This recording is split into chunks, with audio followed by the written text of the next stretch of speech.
Hare Krishna, Krishna Krishna Hare Hare, Hare Rama, Rama Rama, Hare Hare. Hare Krishna,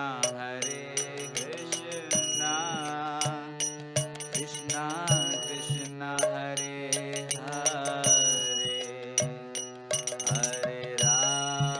Hare Rama, Rama Rama, Hare Hare. Hare Krishna, Krishna Krishna Hare Hare, Hare Rama, Rama Rama, Hare Hare.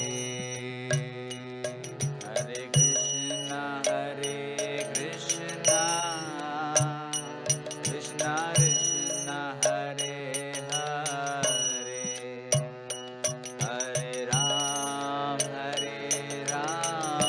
Rama, Rama Rama, Hare Hare.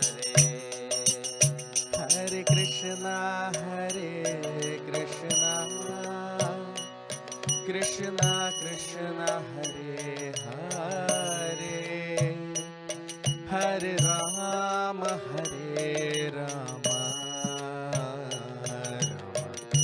Rama Hare Hare. Hare Krishna, Krishna Krishna Hare Hare, Hare Rama, Rama Rama, Hare Hare. Hare Krishna, Krishna Krishna Hare Hare, Hare Rama, Rama Hare Hare. Hare Krishna, Krishna Krishna Hare Hare, Hare Rama,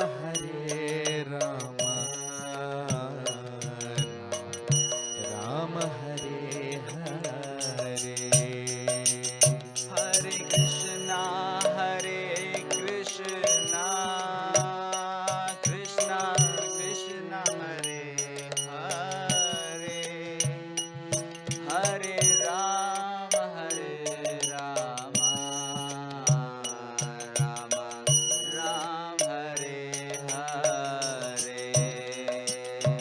Jaya Radha Madhava, Jaya Kunja Vihari, Jaya Gopi Jana Vallabha, Jaya Girivaradhari. Jai Radha Madhava, Jai Kunja Vihari, Jai Gopi Jana Vallabha, Girivaradhari. Jaya Radha Madhava, Jaya Kunja Vihari, Jaya Gopi Jana Vallabha, Jaya Girivaradhari. Jai Radha Madhava, Jai Kunja Vihari, Jai Gopi Jana Vallabha, Jai Girivaradhari. Hare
Hare Krishna, Krishna Krishna Hare Hare, Hare Rama, Rama Rama, Hare Hare. Hare Krishna, Krishna Krishna Hare Hare, Hare Rama, Rama Rama, Hare Hare. Hare Krishna, Krishna Krishna Hare Hare, Hare Rama, Rama Rama, Hare Hare. Hare Krishna, Krishna Krishna Hare Hare, Hare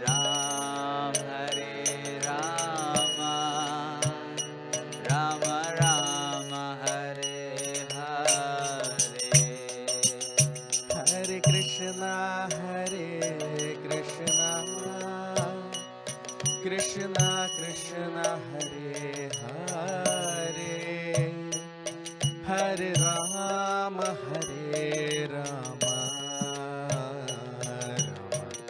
Rama Rama, Hare Hare. Hare Krishna, Krishna Krishna Hare Hare, Hare Rama, Rama Rama, Hare Hare. Hare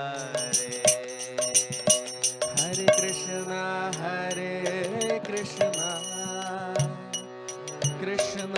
Krishna Hare Hare, Hare Rama, Rama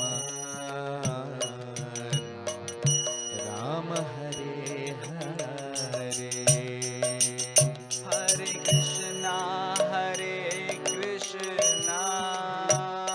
Krishna Krishna Hare Hare, Hare Rama, Rama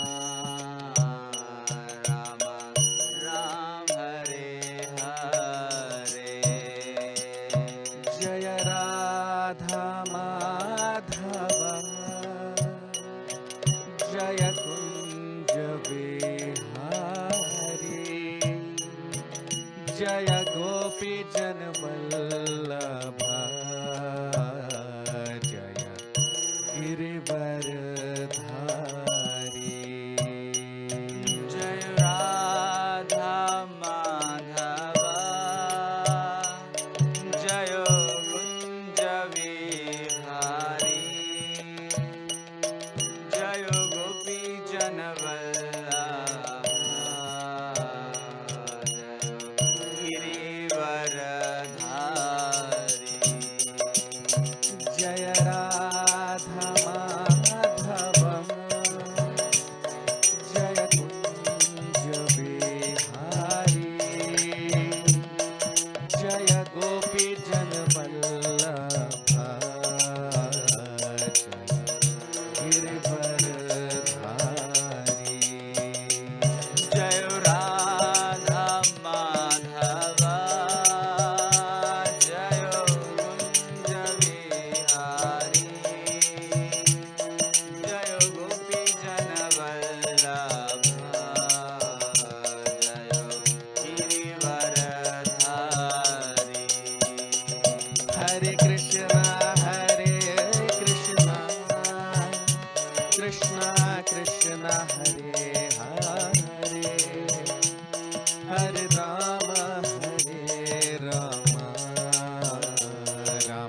Krishna Krishna Hare Hare, Hare Rama Rama Rama Hare Hare. Hare Krishna, Krishna Krishna, Hare Hare, Hare Rama, Rama Rama, Hare Hare. Hare Krishna Krishna Krishna Hare Hare, Hare Rama Rama Rama Hare Hare. Hare Krishna, Krishna Krishna, Hare Hare, Hare Rama, Rama Hare Hare. Hare Krishna Krishna Krishna Hare Hare, Hare Rama Rama Rama Hare Hare. Hare Krishna, Krishna Krishna, Hare Hare, Hare Rama, Rama.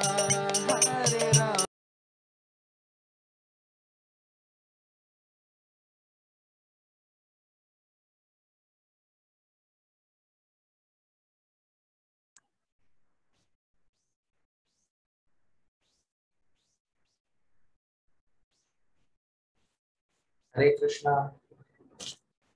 A very warm welcome to all of you for today's session on the Srimad Bhagavatam. We'll start our session with the prayers. Om Namo Bhagavate Vasudevaya. Om Namo Bhagavate Vasudevaya. Om Namo Bhagavate Vasudevaya.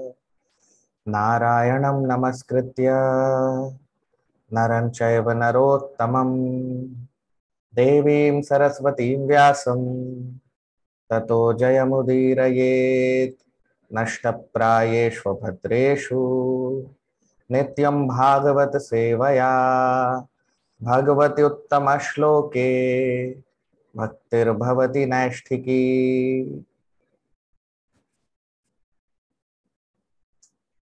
So we discussed in our previous session the discussion between Shukdev Goswami and Maharaj Parikshit is going on. And Shukdev Goswami, he is speaking about the state of Grihamedhis. Who are Grihamedhis? Basically envious householders, those who always envy each other and they have no desire to go back to Krishna. They are called Grihamedhis. And Grihasthas are those, although they are householders, but their goal of life is to go back to Krishna. So we should try to become Grihastha and not Grihamedhis. Now today we'll start our discussion with shloka number 7, text 7. Prayena munayo rajan nivritta vidhishedhataha nargunyasthara sma gunanukathane hare. Prayena munayo rajan nivritta vidhishedhataha nargunyasthara sma gunanukathane hare. Translation. O King Parikshit, mainly the topmost transcendentalists who are above the regulative principles and restrictions take pleasure in describing the glories of the Lord.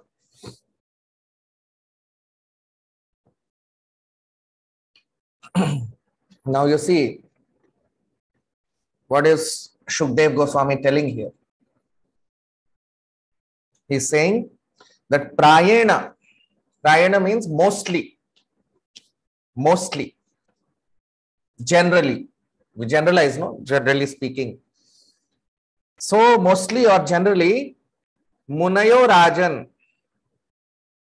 So Rajan means the king. So Shukdev Goswami speaking to the king. Nivritta vidhi shedhataha. Nivritta vidhi. There are two kinds of devotees, or there are two levels of devotional service, strictly speaking, two levels of executing bhakti. The initial level of executing bhakti is called vidhi bhakti. Vidhi bhakti means when we follow the regulative principles, right?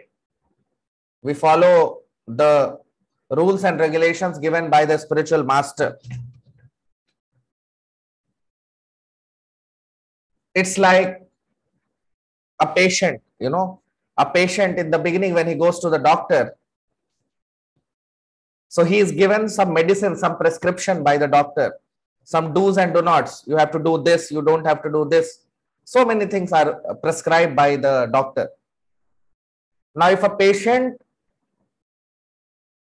nicely follows the direction given by the doctor, then a time will come when he will be cured of his material disease, right? Similarly, vidhi bhakti means the rules and regulations given by the spiritual master. So spiritual master is like a doctor for the disciple. So that is why a disciple means he has to follow the instructions of the spiritual master very rigidly, very strictly. What is the meaning of a good patient? Good patient means he will follow whatever the doctor says nicely. And then a time comes when he becomes cured.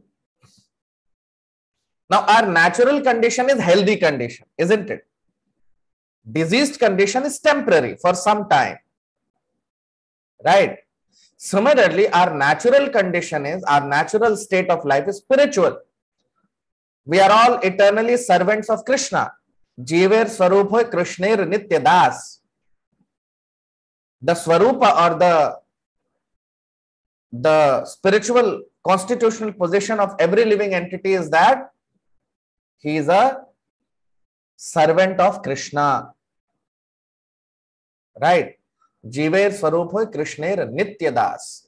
Eternally we are servants of Krishna. So, being servants of Krishna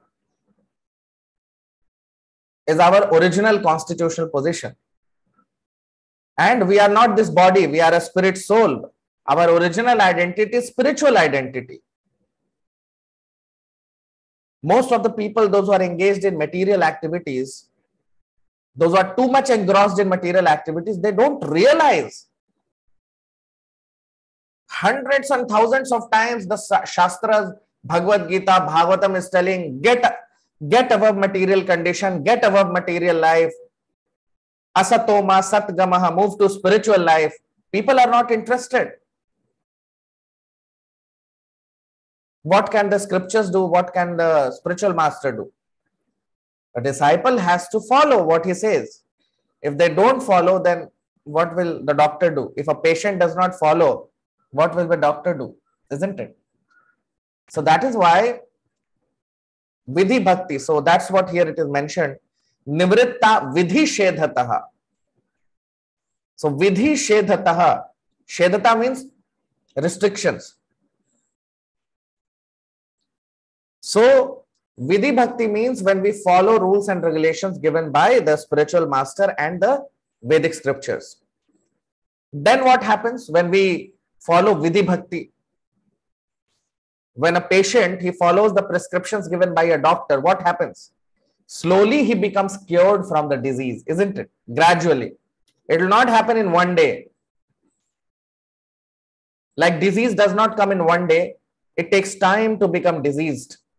Similarly, The cure also does not happen in one day. It takes time. We have to be patient.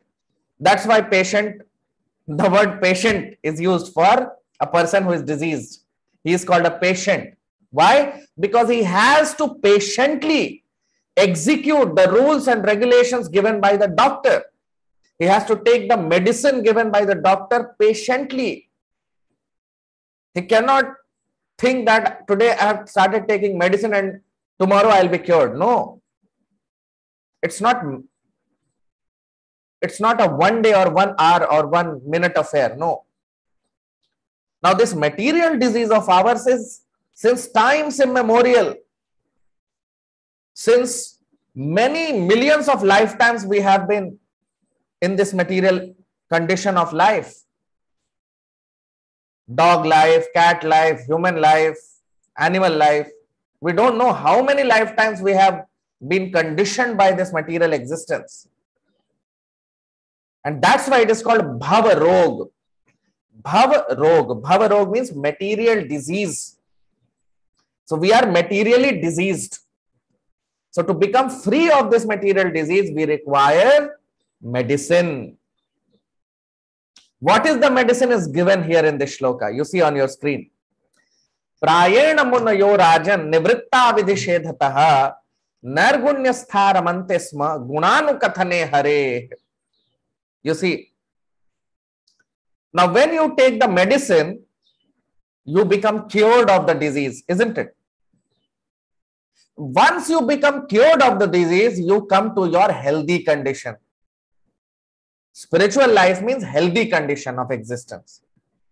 Our spiritual existence is healthy existence. Material existence is diseased existence.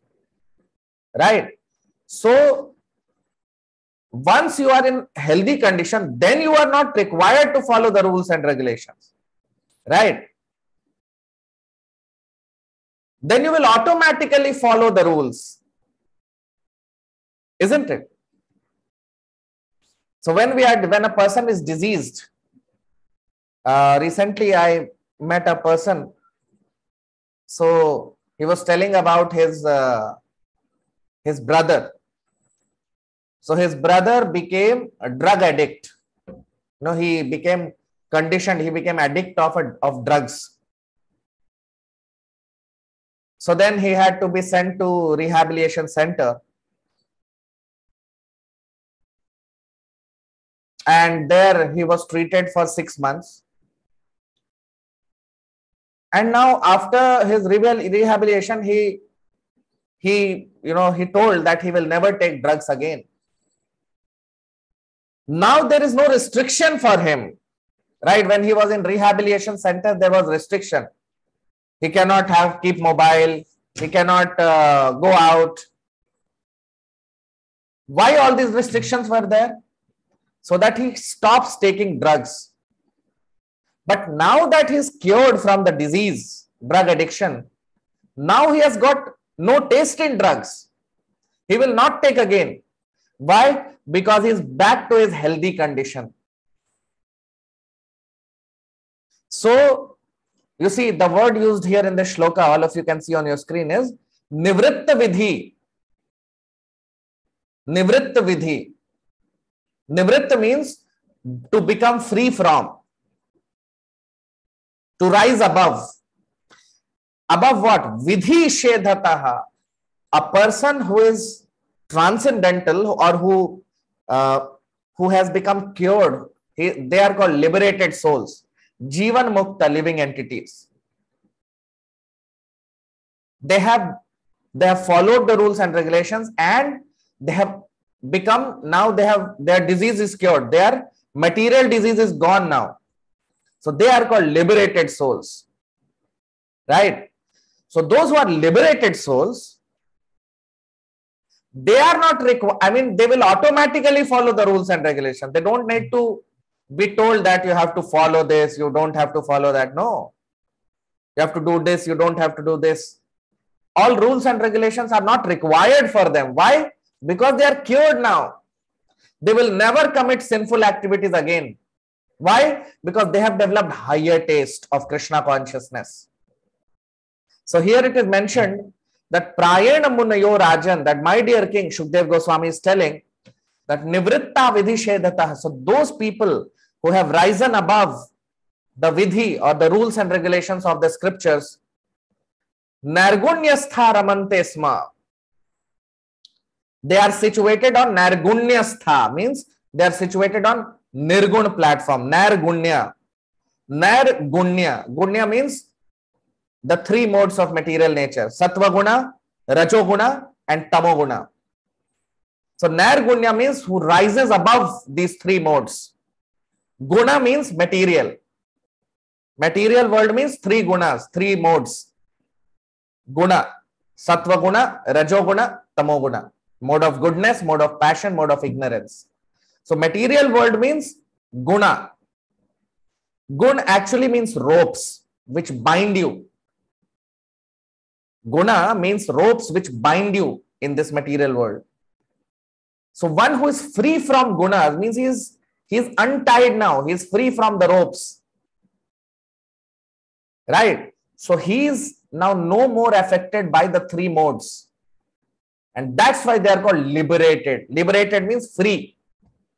So they are not affected. They are not bound by the three modes. That's why they are called as Nargunyastha. They are free from the three gunas, three modes. So they are situated on a platform which is above the three modes.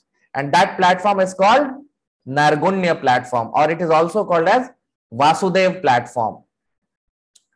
So Nargunyastha Ramante. So when you are free from material disease, when you are free from disease, then you are in your healthy condition, which is blissful condition. Isn't it? That is our blissful condition.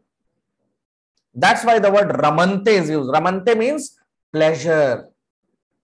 Ramante yogino anante satya anand chidatmani iti rama pade naso param brahma vidhiyate.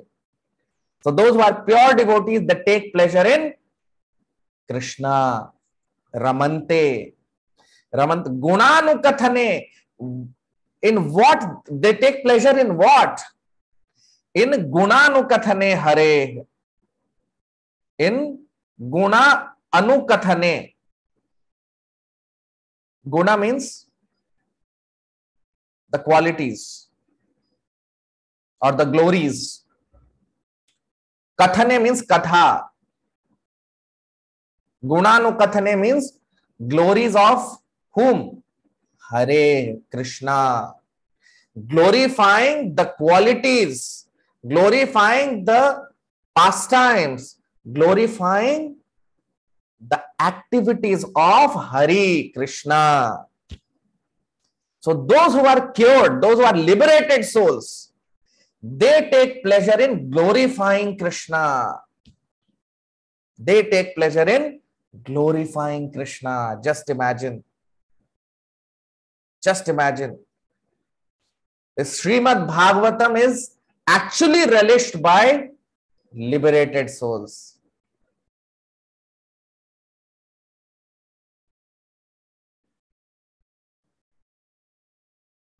And how to become liberated? That the solution to become liberated also you have to hear Bhagavatam.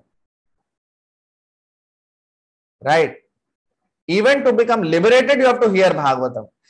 And once you hear Bhagavatam, you become liberated. And when you become liberated, what you will do? You will hear Bhagavatam only. So, in the beginning, we hear Bhagavatam like medicine. But when we become cured, then we relish Bhagavatam. Then we relish chanting of Hare Krishna Mahamantra. In the beginning, this Hare Krishna Mahamantra is like medicine. Right? In the beginning, the chanting of Hare Krishna Mahamantra and hearing of Bhagavatam is like medicine.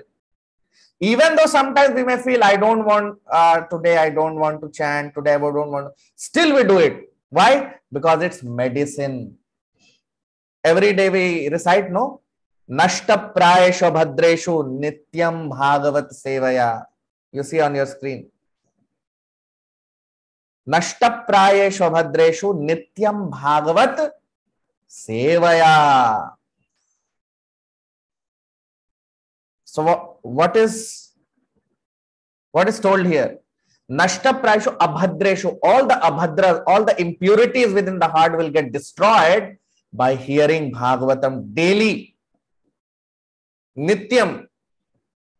And then what will happen? Bhagavati uttama shloke bhaktir bhavati nashtiki. Then our bhakti to Krishna will become fixed up. We will become liberated souls. And here in this shloka it is told, what will happen when you become liberated? You will enjoy Bhagavatam, you'll relish Bhagavatam, you'll relish chanting Krishna's holy names. Chanting and hearing, both things. In the beginning, it may be like medicine. The example is given of a person or a patient suffering from jaundice. Now, if a person is suffering from jaundice, then he cannot eat sweet. You know, in villages, during earlier times, the treatment for jaundice was they'll be given sugar syrup or sugar candy, because during jaundice you cannot digest glucose. Sorry, only glucose you can digest in your body. Any other thing you cannot digest. So the solution was only sugar syrup, sugar candy. Now, when a jaundice patient, he will eat sugar candy because during jaundice, the taste of your tongue goes. So the jaundice patient, when he eats the sugar candy, that sugar candy, although it is so sweet, he feels it very bitter. Although he is eating the sweetest thing, but he feels it is very bitter because he is diseased. So during diseased condition, even sugar candy is tasting bitter. But the solution is sugar candy only. Slowly, when he keeps eating sugar candy, a time comes when he gets cured. And when he is cured of the disease, jaundice, then that same sugar candy tastes very sweet to him. That is the meaning of Krishna consciousness. That is the meaning of chanting and hearing of Krishna Katha. You see, Gunanu Kathane Hare, Hari Katha. By hearing of Hari Katha, by hearing of pastimes and glories of Krishna, we become free from our material disease. And when we are not diseased, then this Hari Katha becomes pleasurable.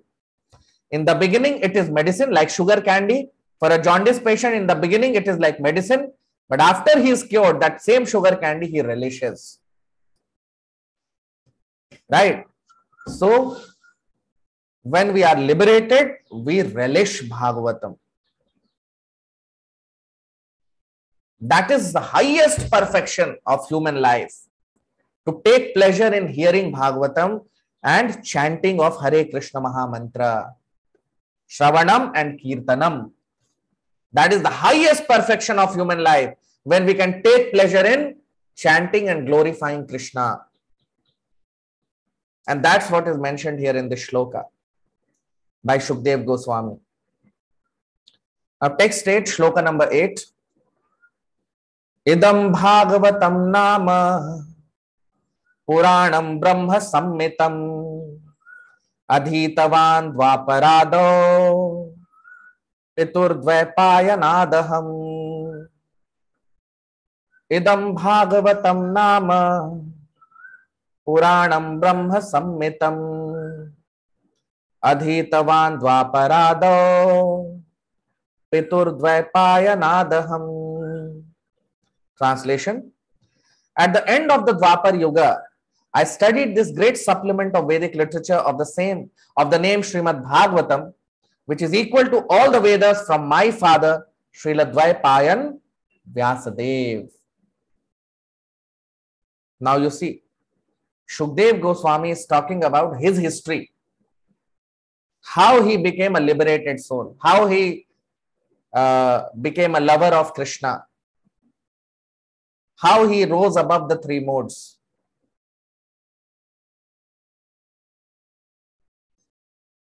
Predominantly, how he became a lover of Krishna. Shukdev Goswami is a liberated soul from birth.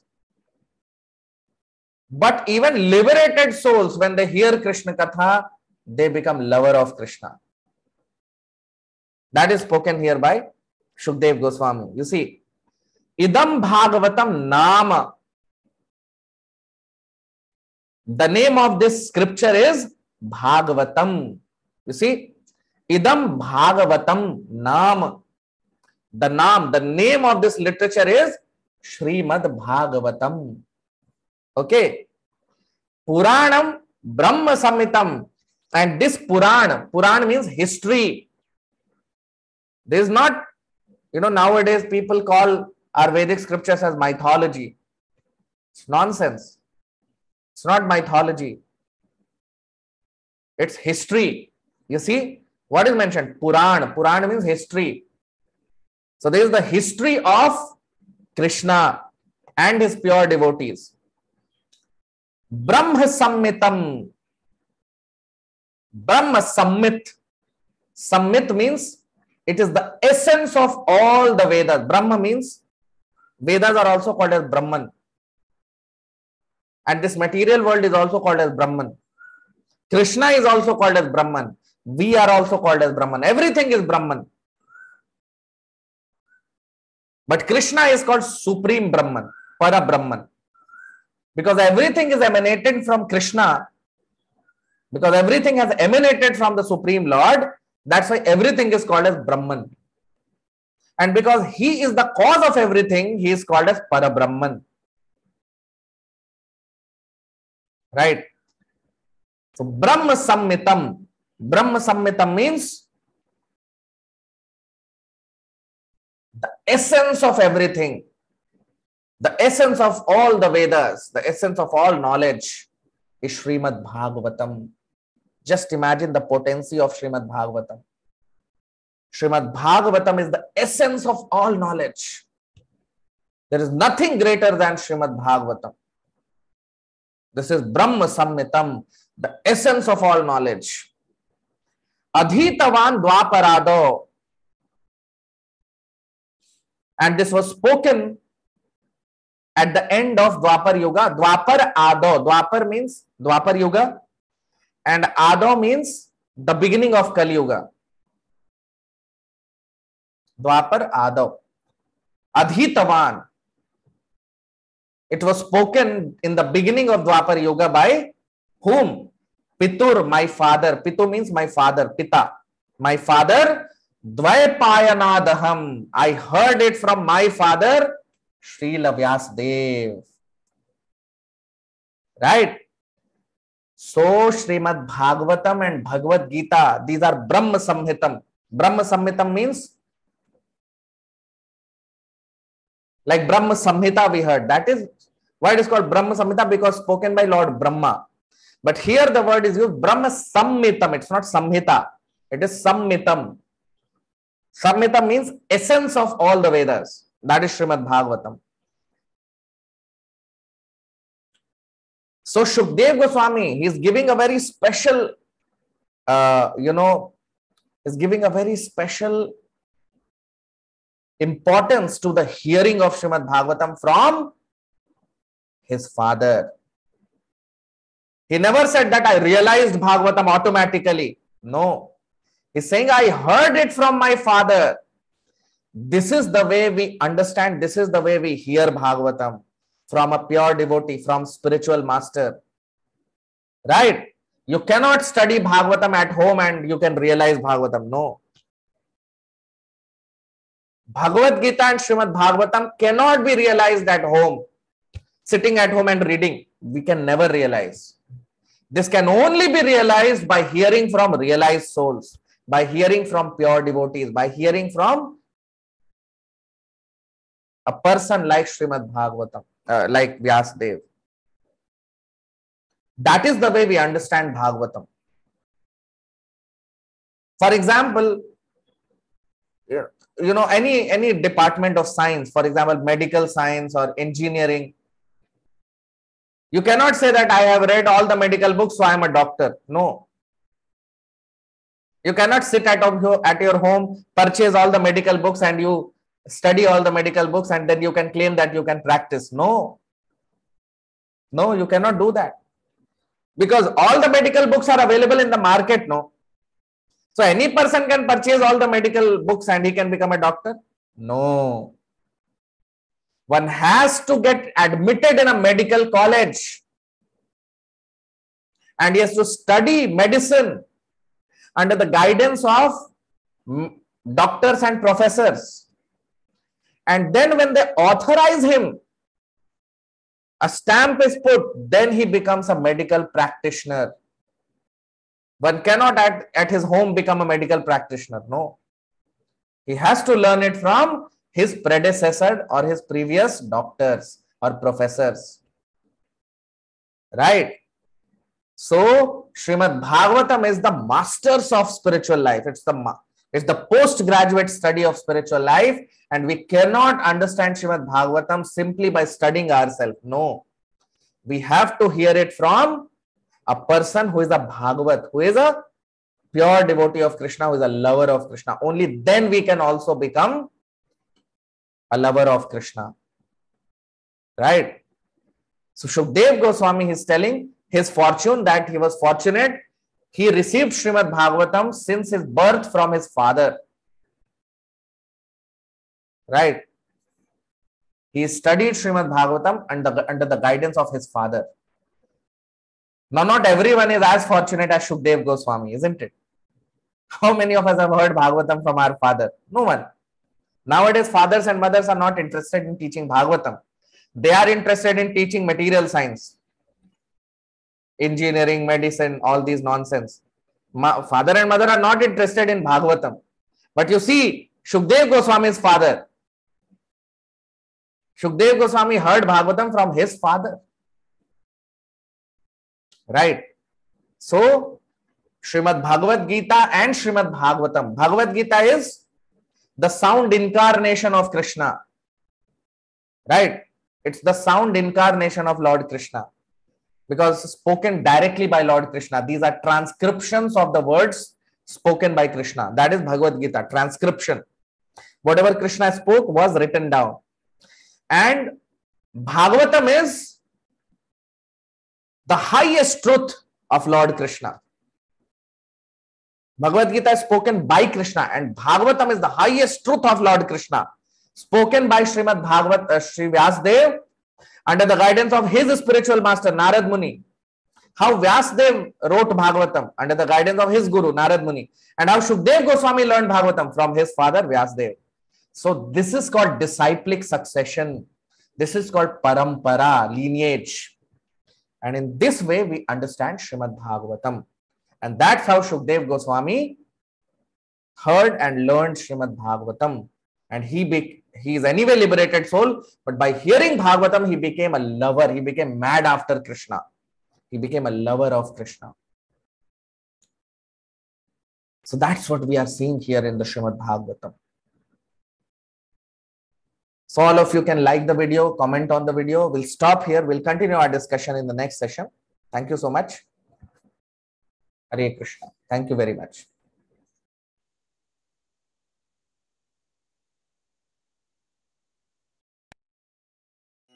Hare Krishna, Krishna Krishna, Hare Hare, Hare Rama, Rama Rama, Hare Hare. Hare Krishna, Krishna Krishna, Hare Hare, Hare Rama, Rama Rama, Hare Hare. Hare Krishna, Krishna Krishna, Hare Hare, Hare Rama, Rama Rama, Hare Hare. Hare Krishna,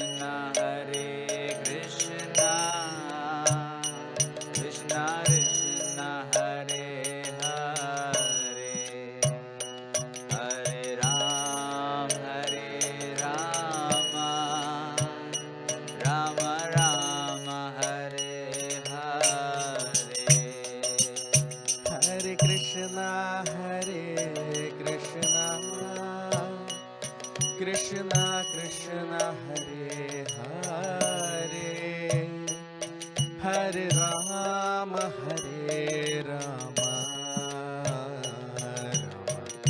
Ram Hare Hare Hare Krishna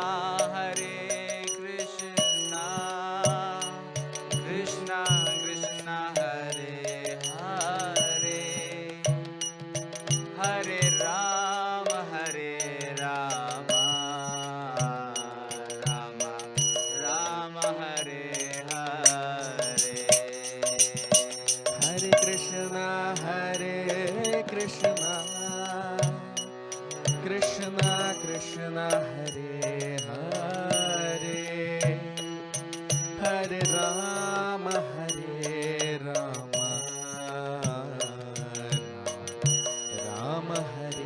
हरे। हरे कृष्णा कृष्णा कृष्णा हरे हरे, हरे राम राम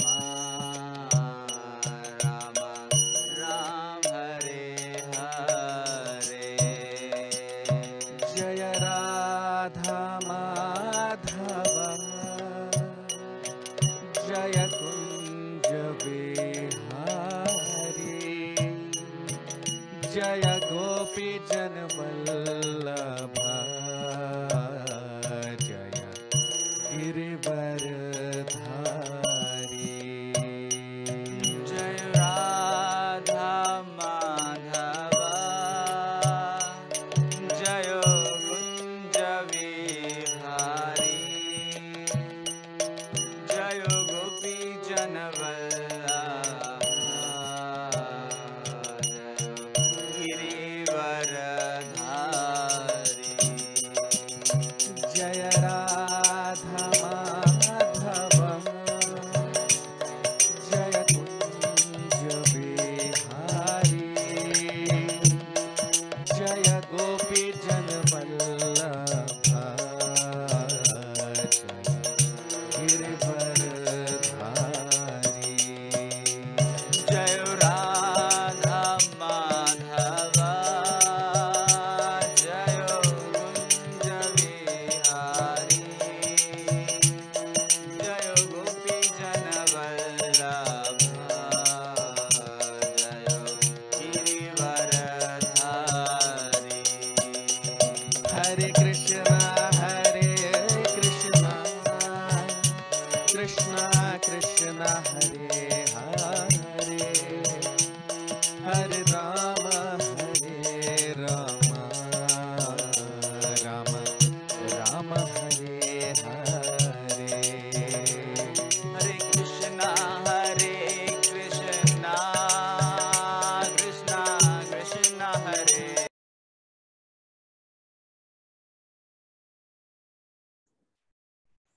हरे कृष्णा। आप सबका बहुत बहुत स्वागत, हार्दिक अभिनंदन। आज के भागवत के सत्र में प्रार्थना के साथ अपने सत्र को प्रारंभ करेंगे। ओम नमो भगवते वासुदेवाय, ओम नमो भगवते वासुदेवाय, ओम नमो भगवते वासुदेवाय। नारायणं नमस्कृत्य नरं चैव नरोत्तमं देवीं सरस्वतीं व्यासं ततो जयमुदीरयेत्। नष्टप्रायेषु भद्रेषु नित्यं भागवत सेवया भगवत्युत्तमश्लोके भक्तिर्भवति नैष्ठिकी।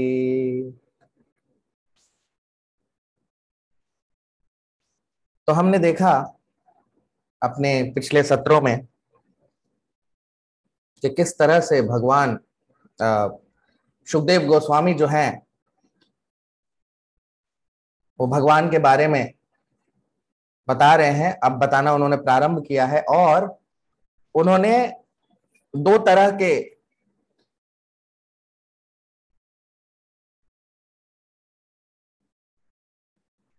सांसारिक लोगों के बारे में बताया।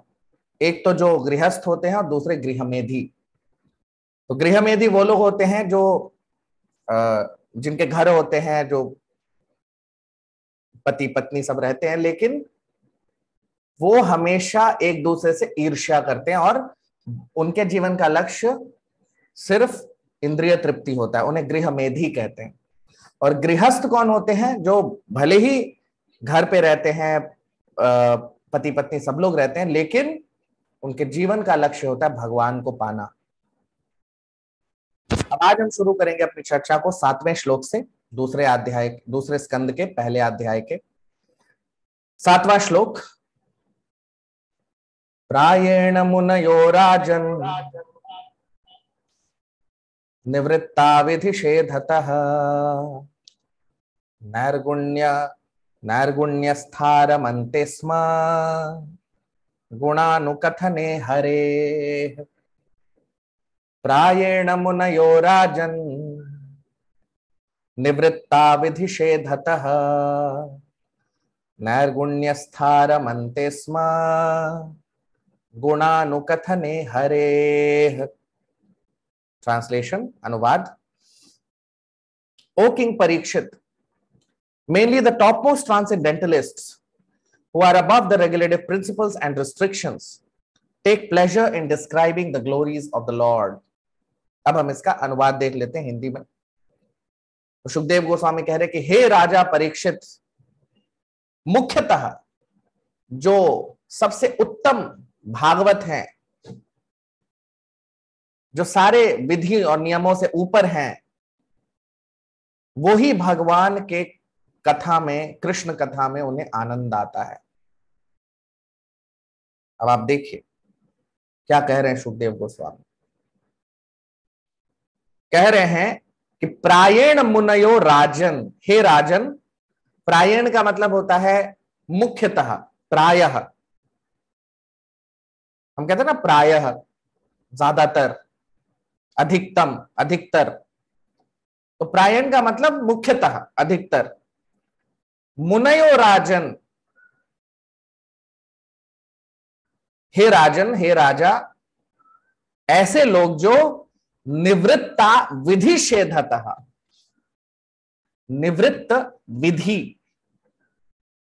अब विधि का मतलब क्या होता है? तो विधि का मतलब होता है नियम, रूल्स एंड रेगुलेशंस, उसका पालन करना। जैसे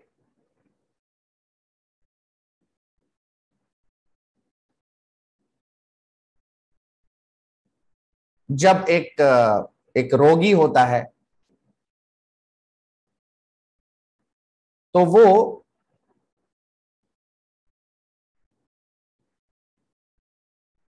डॉक्टर के पास जाता है कि नहीं?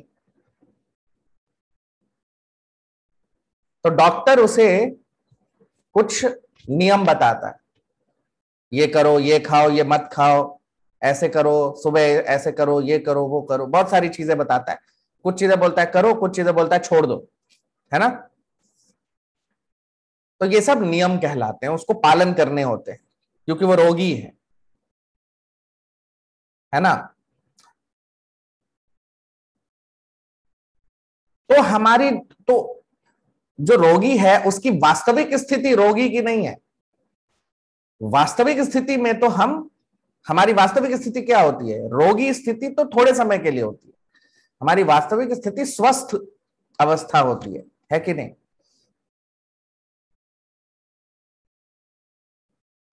तो रोग जो होता है वो थोड़े समय के लिए आता है, और हम जब नियम पालन करते हैं तो रोगी से हम निरोगी बन जाते हैं, यानी स्वस्थ हो जाते हैं।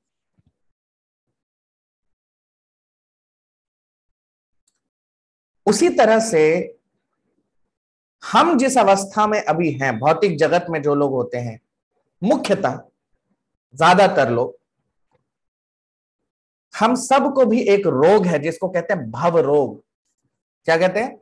भव रोग, यानी भौतिकवाद का रोग लगा हुआ है। ठीक है? और जिस तरह से एक रोगी को जो डॉक्टर होता है वो अलग अलग नियम बताता है, ऐसे करना है, ये करना है, वो करना है, नहीं करना है, अच्छा करना है, ये करना है, ये नहीं करना है, ये कौन बताता है? डॉक्टर बताता है कि नहीं?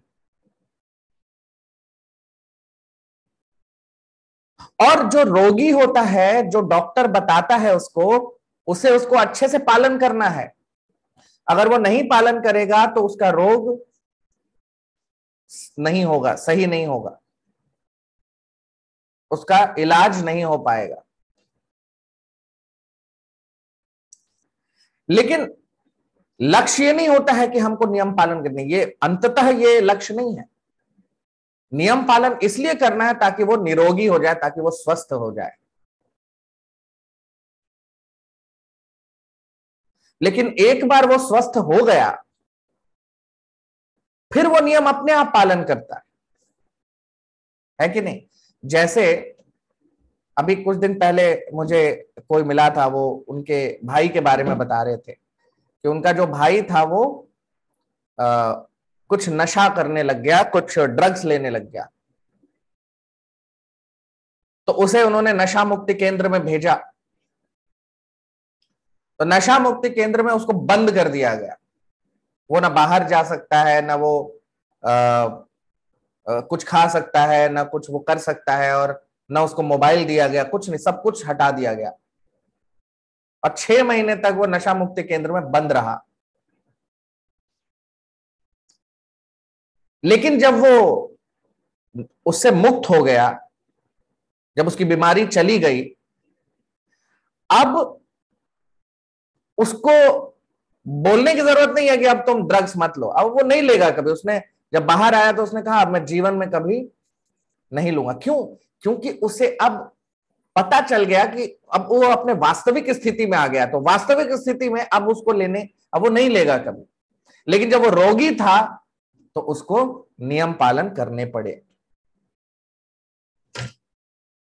उसी तरह से ये जो भव रोग है, ये जो हमें भौतिकवाद का रोग लगा हुआ है, इस भौतिक जगत का जो रोग लगा हुआ है,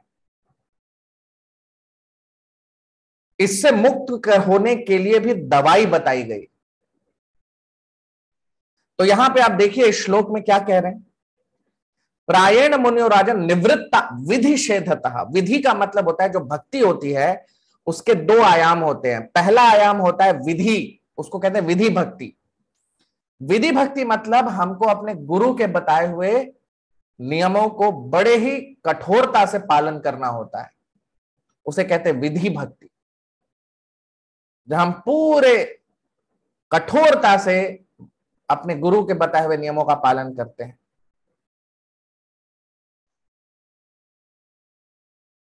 उसे विधि कहते हैं। जब रोगी है तो अब डॉक्टर जो उसको नियम बताएगा, उसे उसको बड़ी कठोरता से पालन करना ही पड़ेगा। उसी तरह से विधि भक्ति का मतलब अब गुरु के बताए हुए नियमों को बड़े ही कठोरता से पालन करना होता है। शास्त्रों का बड़ी कठोरता से पालन करना होता है, क्योंकि वो गुरु का मतलब डॉक्टर और जो शिष्य है उसका मतलब रोगी।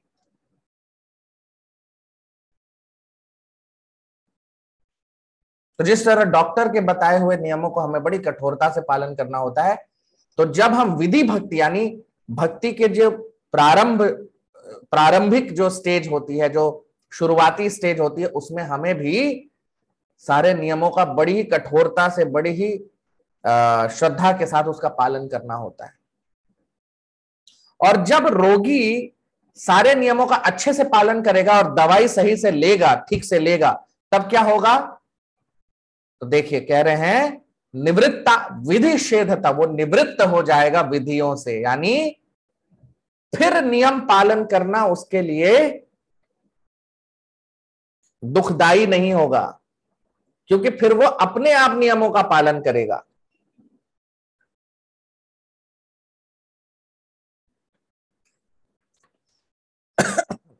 जैसे इसमें एक उदाहरण दिया जाता है, जो पीलिया एक बीमारी होती है, पीलिया, जॉन्डिस। तो जो जॉन्डिस के जो रोगी होते हैं, पहले के जमाने में गांव में आप जाएंगे तो वहां पे उनको चीनी की गोली दी जाती है खाने के लिए। क्योंकि जॉन्डिस में क्या होता है कि हमारा जो पेट है उसमें कोई भी अन्न, कोई भी खाना पचता नहीं है। और सिर्फ शरीर जो है वो चीनी, यानी जो चीनी या ग्लूकोज है सिर्फ वही पचा पाता है हमारा शरीर। कोई और दवाई, कोई और अन्न हम पचा नहीं सकते। तो अब उसका इलाज एक ही है, जॉन्डिस का कोई इलाज नहीं है, पीलिया का एक ही इलाज है कि उसको हम, क्योंकि शरीर कुछ और पचा ही नहीं पाएगा, तो उसका एक ही इलाज है कि हम उसमें जो चीनी की गोली है उसको खाएं। लेकिन पीलिया की बीमारी यानी जॉन्डिस की बीमारी में होता क्या है, तो उसमें हमारे जो जिह्वा का जो स्वाद है वो खत्म हो जाता है। तो अब जो रोगी है जॉन्डिस जिसको हुआ है, डॉक्टर उसको क्या देता है, चीनी की गोली खाने के लिए, क्योंकि वही इलाज है, कोई और इलाज नहीं है। अब वो चीनी की गोली खाता है तो उसको चीनी की गोली बहुत कड़वी लगती है, क्योंकि जिह्वा का स्वाद चला गया। तो चीनी की गोली जो मीठी होती है वो उसको कड़वी लगती है, लेकिन इलाज यही है, भले कड़वी लगे लेकिन खाना है। जैसे धीरे धीरे वो खाता जाता है, जैसे जैसे वो उसकी बीमारी ठीक होती जाती है, जैसे जैसे वो निरोगी होता जाता है, वैसे वैसे उसको चीनी की गोली मीठी लगने लगती है। और वो चीनी की गोली जो इतनी मीठी है, जो शुरू में उसको कड़वी लग रही थी, वापस से वो उसको मीठी लगने लगती है। तो उसी तरह से जो हमारा भव रोग है, जो भौतिक जगत का जो रोग है, ये शुरू में हमको नियम बताए जाते हैं पालन करने के लिए, लेकिन नियम पालन करना बाद में जब भक्ति में हम आगे बढ़ते हैं तो ये नियम पालन करना हमें फिर वो स्वादहीन नहीं लगता, फिर हम अपने आप उसमें हमें स्वाद आ जाता है। जैसे आप देखिए, अब यहां पे श्लोक में कह रहे हैं कि निवृत्त विधिषेधतः, तो फिर क्या होता है, जो रोगी है जब डॉक्टर उसको दवाई देता है तो शुरू में तो दवाई उसको जबरदस्ती लेनी पड़ती है, उसको जो नियम बताता है, जो ड्रग एडिक्शन जिसको हो जाता है उसको नियम बताया जाता है, उसको जबरदस्ती पालन करवाया जाता है।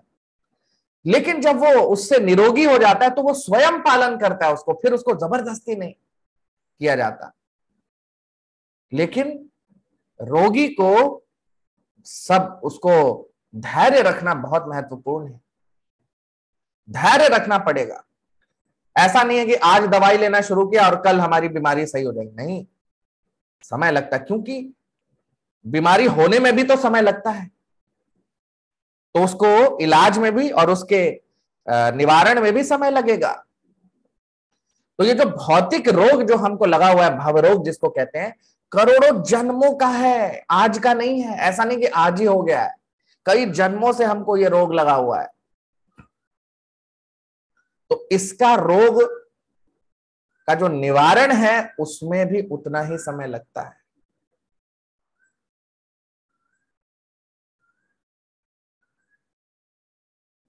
तो कह रहे हैं निवृत्त विधिषेधत, तो जब हम विधि से निवृत्त हो जाएंगे, यानी शुरू में नियम पालन करना पड़ता है लेकिन बाद में वो ही नियम हमारे लिए आनंद वाले हो जाते हैं। ठीक है, जैसे पीलिया की जो बीमारी होती है, शुरू में जो चीनी की गोली है वो बहुत कड़वी लगती है, लेकिन वही चीनी की गोली बाद में मीठी लगने लगती है। तो कह रहे हैं कि जो लोग निवृत्त हो जाते हैं, शुरू में नियम पालन करने होते हैं लेकिन बाद में हम नियमों से ऊपर, निवृत्त मतलब ऊपर उठ जाते हैं, तो क्या होता है, जब हम शुद्ध हो जाते हैं तो क्या होता है, नैर्गुण्य स्थारमन्ते, तो हम नैर्गुण्य अवस्था में पहुंच जाते हैं। नैर्गुण्य का मतलब तीनों गुणों से ऊपर उठ जाते हैं। गुण का मतलब क्या, रजोगुण, तमोगुण, सत्वगुण, सत्वगुण, रजोगुण, तमोगुण, इसे गुण कहते हैं। भौतिक जगत का मतलब होता है तीन गुण, भौतिक जगत का मतलब ही होता है तीन गुण। तो नैर्गुण्य का मतलब हो गया जो भौतिक जगत से ऊपर उठ गया है, उन्हें ही मुक्त आत्मा कहते हैं, उन्हें जीवन मुक्त कहते हैं, उन्हें ही शुद्ध भक्त कहते हैं, जो इन तीनों गुणों से मुक्त हो चुके हैं। और उन्हें कहते हैं निर्गुण, नैर्गुण्य, उसे उस अवस्था को कहते हैं नैर्गुण्य। जब तीनों गुणों से हम ऊपर उठ जाते हैं तो उस अवस्था को कहते हैं नैर्गुण्य। तो नैर्गुण्य जो अवस्था होती है उसमें क्या होता है? जो मुक्त आत्मा होते हैं, जो जीवन मुक्त होते हैं, क्या होता है उस अवस्था में? आप देखिए, रमनते, उनको आनंद आता है। किसमें? रमन, रमन का मतलब आनंद। रमनते योगिनोनंते सत्यानंद चिदात्मनि इति राम पदे नासो परम ब्रह्मा विधीयते। उन्हें आनंद आता है किसमें? रमनते स्म गुणानुकथने हरे, हरि के गुण और हरि की कथा में आनंद आता है। तो शुरू में जैसे पीलिया की बीमारी होती है तो उसमें हमें चीनी की गोली दी जाती है पीलिया सही करने के लिए, जॉन्डिस सही करने के लिए। उसी तरह से भक्ति में जो शुरुआती भक्त हैं, जो प्रारंभ में जो भक्ति करते हैं, उन्हें, उनके लिए दवाई क्या दी जाती है? दवाई क्या है इसमें? हरि कथा, हरि स्मरण, भगवान का नाम जप करना और भगवान के बारे में सुनना, श्रवण और कीर्तन, ये दवाई है, ये दवा है। शुरू में दवा है, शुरू में दवाई है, लेकिन बाद में उसी में आनंद आने लगता है। हम रोज पढ़ते हैं ना, आप देखिए अपने स्क्रीन पे, डेली हम प्रार्थना करते हैं, नष्ट प्रायेषु भद्रेषु नित्यम भागवत सेवया। हमारे अंदर जितनी भी बुराइयां हैं, जितनी भी बीमारी है, वो नष्ट हो जाती हैं। कैसे? नित्यम भागवत सेवया, प्रतिदिन भागवत सुनने से और भगवान का नाम लेने से। और फिर क्या होता है? भगवती उत्तम श्लोके भक्तिर भवती नैष्ठिकी, तो हमारी भक्ति जो है वो निष्ठ हो जाती है, हम शुद्ध हो जाते हैं। और जब शुद्ध हो जाते हैं तो क्या होता है? नैर्गुण्यस्था, हम तीनों गुणों को पार कर जाते हैं। और तीनों गुणों को पार करने के बाद क्या होता है, क्या करते हैं? रमनते गुणानुकथने हरे, हरि कथा में, भगवान के नाम में, भगवान के श्रवण में, भगवान की लीलाओं के श्रवण में, उनके गुण और उनकी कथा में हमको आनंद आने लगता है। रमन, रमनते, हमको रम जाते हैं, हमको मजा आने लगता है, आनंद आने लगता है हरि कथा में।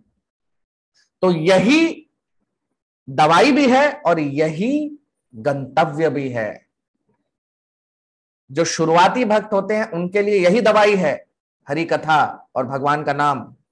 और जब शुद्ध हो जाएंगे तब क्या करना है? वही करना है, हरि कथा और हरि का नाम। तब हमें उसमें आनंद आने लगता है। जैसे जॉन्डिस में शुरू में मीठी गोली हमें कड़वी लगती है, लेकिन बाद में वही मीठी लगने लगती है। उसी तरह से भगवान का नाम, भगवान की भक्ति, भगवान का भजन, भगवान की कथा सुनना, हो सकता है कभी ऐसा लगे अरे क्या डेली डेली, नहीं, लेकिन तब भी करना है। क्यों? क्योंकि यही दवाई है। और जब हम शुद्ध हो जाएंगे तो इसी में हमको आनंद आने लगता है। वही यहां पे कह रहे हैं सुखदेव गोस्वामी। 8वां श्लोक, इदं भागवतम नाम पुराणं ब्रह्म संहितं अधीतवान् द्वापरादौ पितुर्द्वैपायनादहम्। इदं भागवतम नाम पुराणं ब्रह्म संहितं अधीतवान् द्वापरादौ पितुर्द्वैपायनादहम्। Translation, अनुवाद। At the end of the Dwapar Yuga, I studied this great supplement of Vedic literature of the name Srimad Bhagavatam, which is equal to all the Vedas from my father Srila Dwaipayan Vyasadev. अब हम इसका अनुवाद देख लेते हैं हिंदी में। तो सुखदेव गोस्वामी कह रहे हैं कि द्वापर युग के अंत में मैंने ये महान पुराण, भागवत पुराण को समझा, को पढ़ा, जो सारे वेदों का सार है, अपने पिता के द्वारा, द्वैपायन व्यासदेव के द्वारा।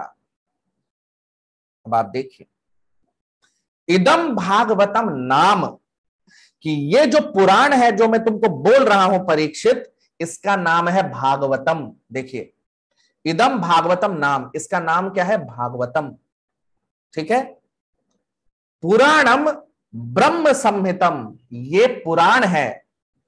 कई लोग कहते हैं कि ये जो हमारे शास्त्र हैं वो माइथोलॉजी है। आजकल नया शब्द लोग अंग्रेजी में यूज करते हैं, माइथोलॉजी। हिंदी में कोई ऐसा शब्द ही नहीं है माइथोलॉजी। तो माइथोलॉजी मतलब मिथ्या है, ये मन की बातें हैं। नहीं, यहां पे क्या कह रहे हैं? ये मिथ्या नहीं है, ये पुराण है, ये हमारा इतिहास बता रहे हैं। ये हमारे ब्रह्मांड का इतिहास बताया जा रहा है इसमें, ये कोई माइथोलॉजी नहीं है। ठीक है। तो इदम भागवतम नाम, ये जो भागवतम नाम का पुराण है, ये ब्रह्म सम्मितम है। ब्रह्म का मतलब सारे वेद और शास्त्र, और सम्मित का मतलब उसका सार। तो ये सारे वेदों का सार है, सारे वेदों का लक्ष्य है भागवत पुराण। ब्रह्म का मतलब हम भी ब्रह्म हैं, ये पूरा ब्रह्मांड सब कुछ ब्रह्म है। क्यों? क्योंकि सब कुछ परब्रह्म भगवान से निकला है। और भगवान को क्या कहते हैं? परब्रह्मन, परम ब्रह्म। क्योंकि सब कुछ ब्रह्म है। क्यों? क्योंकि सब कुछ परम ब्रह्म से निकला है। सब कुछ इसलिए भगवान परब्रह्म इसलिए नहीं है क्योंकि सब कुछ ब्रह्म है, नहीं, क्योंकि सब कुछ भगवान से निकला है इसलिए सब कुछ ब्रह्म है, क्योंकि भगवान का नाम परम ब्रह्म है। तो पुराणम ब्रह्म संहितम, ये जो पूरे ब्रह्मांड का ज्ञान है उसको वेद कहा जाता है।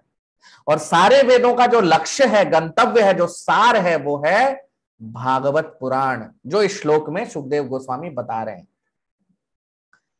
और क्या कह रहे हैं? अधीतवान द्वापरादो, और मुझे ये बोला गया। अधीतवान मतलब मैंने इसको समझा, मैंने इसको सुना, मैंने इसको पढ़ा द्वापर युग में, और आदो, आदो मतलब कलयुग के प्रारंभ में, यानी जब द्वापर युग खत्म होने वाला था और कलयुग शुरू हो रहा था, उस समय मैंने इसको सीखा, मैंने इसको समझा। किससे? किससे सीखा, किससे समझा? पितुर द्वैपायनादहम, मेरे पिता, पितुर मतलब पिता, मेरे द्वैपायन, द्वैपायन मतलब व्यासदेव। तो मैंने द्वैपायन व्यासदेव से, मेरे पिता व्यास से इसको सुना, इसको समझा, इसको पढ़ा। अब सुखदेव गोस्वामी तो बड़े भाग्यशाली हैं, उनको इतने अच्छे पिता मिले हैं जिन्होंने उनको भागवत पढ़ाया। आजकल के पिता लोग क्या पढ़ाते हैं? इंजीनियरिंग, डॉक्टर, है ना। तो जिस तरह से आप डॉक्टर सिर्फ किताब पढ़ के नहीं बन सकते, अभी बाजार में तो सारी मेडिकल की किताब मिलती है ना। डॉक्टर अगर किसी को बनना है तो उसको मार्केट से ही किताब खरीदना पड़ता है। लेकिन कोई सोचे कि अच्छा ठीक है, तो बाजार से जाके मैं किताब खरीद के ले आता हूं, पढ़ लेता हूं, तो क्या वो डॉक्टर बन जाएगा? नहीं। केवल किताब को पढ़ लेने से कोई डॉक्टर नहीं बन सकता। उसको डॉक्टर बनने के लिए क्या करना पड़ता है? कॉलेज में एडमिशन लेना पड़ता है, पंजीकरण होता है कॉलेज में, उसका एडमिशन होता है। उसके बाद उसको उसके शिक्षकों से शिक्षा लेनी पड़ती है, तब जाके वो डॉक्टर बनता है। उसका ठप्पा लगता है, चलो अब ठीक है, तुम प्रैक्टिस कर सकते हो, अब तुम डॉक्टरी को अपना अभ्यास कर सकते हो, तब वो जाके डॉक्टर बनता है। कोई घर पे बैठ के किताब पढ़ के डॉक्टर नहीं बन सकता। उसी तरह से भागवत पुराण भी सीखना पड़ता है गुरु से। कोई सोचे कि पढ़ के भागवत बन जाऊंगा, भागवत नहीं हो सकता। यही तो सुखदेव गोस्वामी कह रहे हैं। सुखदेव गोस्वामी तो जीवन मुक्त हैं, पैदा होते ही शुद्ध भक्त हैं, लेकिन उनको भी भागवत अपने पिता से सीखना पड़ा। और उनके पिता ने किससे सीखा? व्यासदेव ने, अपने गुरु से, नारद मुनि से। इसी को कहते हैं परंपरा, इसी को कहते हैं परंपरा। परंपरागत विधि से हमको भागवत सीखते हैं, अपने गुरु से सीखना होता है, तभी जाके हम भागवत को, इसके रहस्यों को समझ सकते हैं, तभी हम इसको अपने जीवन में उतार सकते हैं।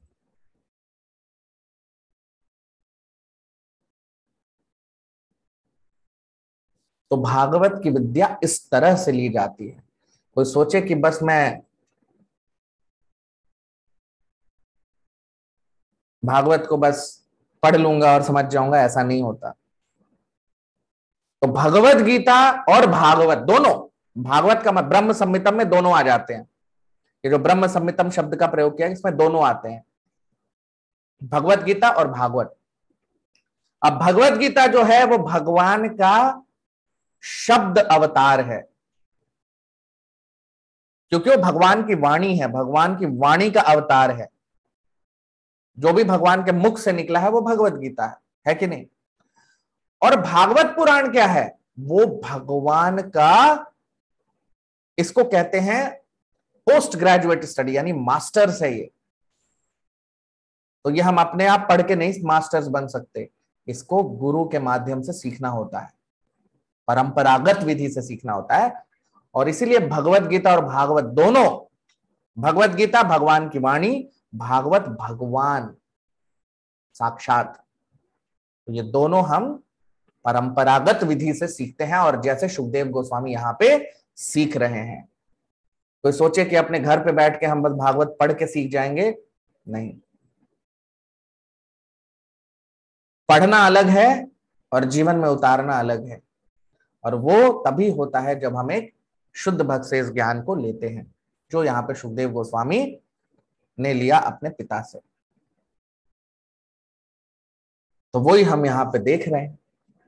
तो आप सब लोग वीडियो को लाइक कर लीजिए, कमेंट कर लीजिए। आज यही अपने सत्र को विराम देंगे। आप सब आए, बहुत बहुत धन्यवाद। हरे कृष्ण।